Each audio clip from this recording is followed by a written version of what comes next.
Et d'abord, ça me paraît évident, c'est pas fasciste ça. Et Michel Onfray, c'est vrai que vous parlez, vous mentionnez, Je vous laisse parler et vous faites un petit cinéma. on se souvient que, en 2002, vous aviez créé, C'est vous qui êtes méprisante.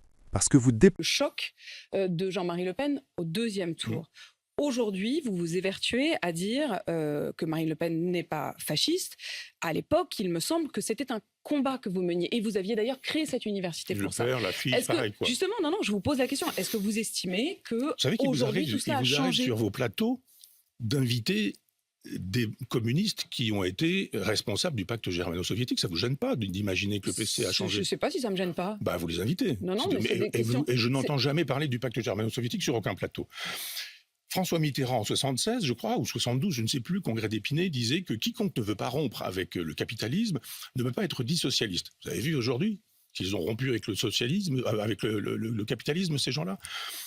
Il y a eu parmi les écologistes des gens qui ont défendu le nazisme tout au départ. Il y en a eu. Je ne suis pas de ceux qui font payer aux enfants les fautes des parents. Je vous trouve aujourd'hui particulièrement agressif. Presque. Aujourd'hui, il faudrait que nous payions cette sottise. Je regarde ce que fait Marine Le Pen, je regarde ce que fait Jean-Marie Le Pen. Je suis peut-être un des rares à avoir lu les 1000 pages des mémoires de Jean-Marie Le Pen. Ce sont les mémoires d'un antisémite. Ce sont les mémoires d'un fasciste. Ce sont les mémoires d'un pétiniste et d'un vichiste. C'est écrit. 1000 pages. Je les ai lus. J'ai un texte. Il est prêt. Il paraîtra le moment venu. Sur Jean-Marie Le Sur Pen. Jean-Marie Le Pen. Ça n'est pas exactement la même chose. Il a des condamnations longues comme le bras sur des questions d'antisémitisme que sa fille, qui a fait très exactement ce que le Parti communiste a fait sur son parti.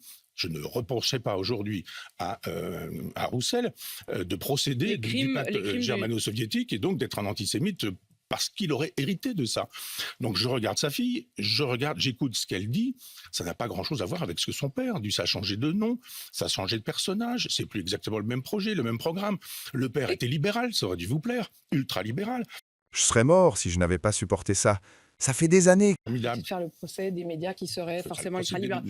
Des... Michel Onfray, restons justement sur vos réponses. Ce que vous dites de Jean-Marie Le Pen, il est d'autant plus intéressant aujourd'hui qu'il y a eu ce débat, vous vous en souvenez, ça s'est d'ailleurs passé sur ce plateau, Jordan Bardella, l'actuel président du parti, qui a eu du mal au départ à reconnaître que Jean-Marie Le Pen était antisémite. Comment vous avez ressenti justement, vous êtes très clair, vous dites c'est les mémoires d'un antisémite, point barre. Oui. Pourquoi cette difficulté à l'assumer du côté du RN, justement?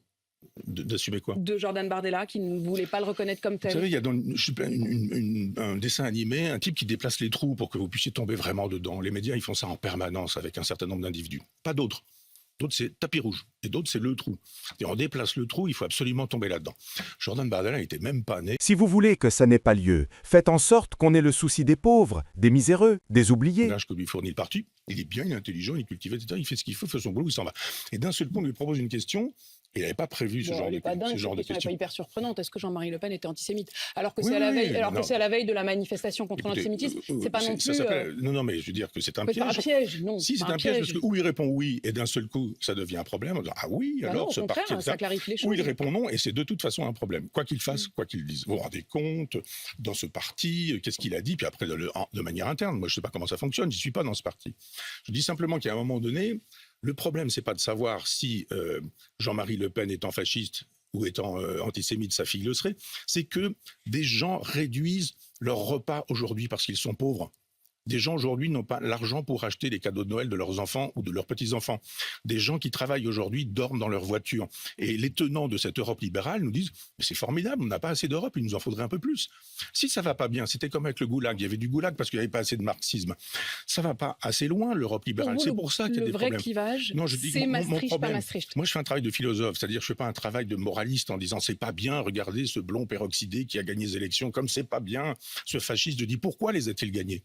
C'est mon travail de philosophe, moi. D'après vous? Parce qu'il y a de la misère, parce qu'il y a de la pauvreté, parce qu'il y a du chômage.